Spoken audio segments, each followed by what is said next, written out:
আজি ইয়াত মই আহিছো, এজন ডেকা ল'ৰাক লগ পালো, পুলিচত ফিজিকেল টেষ্ট হৈছে, ল'ৰাজনে ফিজিকেল টেষ্টত পাছ কৰিছে।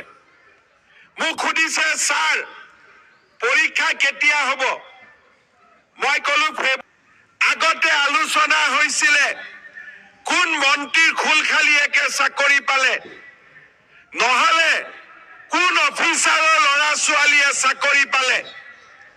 আজিকালি টিভিত আলোচনা কি হয় যে কোন তৰকাৰী ব্যৱসায়ী ল'ৰাই মেজিষ্ট্ৰেট হ'ল, কোন বজাৰত দোকান দিয়া বিধৱা মহিলাৰ ছোৱালী মেজিষ্ট্ৰেট হ'ল। আজি তাৰ বিষয়ে টেলিভিছনত আলোচনা হয়। আজি ইয়াত মই আহিছো, এজন ডেকা ল'ৰাক লগ পালো, পুলিচত ফিজিকেল টেষ্ট হৈছে, ল'ৰাজনে ফিজিকেল টেষ্টত পাছ কৰিছে। মোক সুধিছে, ছাৰ পৰীক্ষা কেতিয়া হ'ব? মই ক'লো ফেব্ৰুৱাৰীত হ'ব।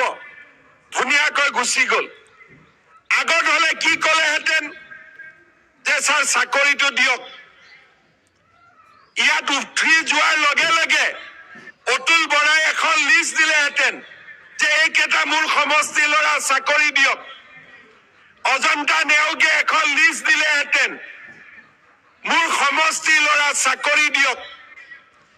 কিন্তু আজি সকলো যুৱক যুৱতীয়ে জানে যে এইখন বিজেপিৰ চৰকাৰ, ইয়াত মাত্ৰ দুখীয়া ঘৰৰ ল'ৰা ছোৱালীয়ে চৰকাৰী চাকৰি পাব। এই বিষয়ে আজি সকলোৱে জানে, আৰু সেইকাৰণে মোৰ ওচৰত কোনেও চাকৰিৰ এপ্লিকেশ্যনো নিদিয়ে।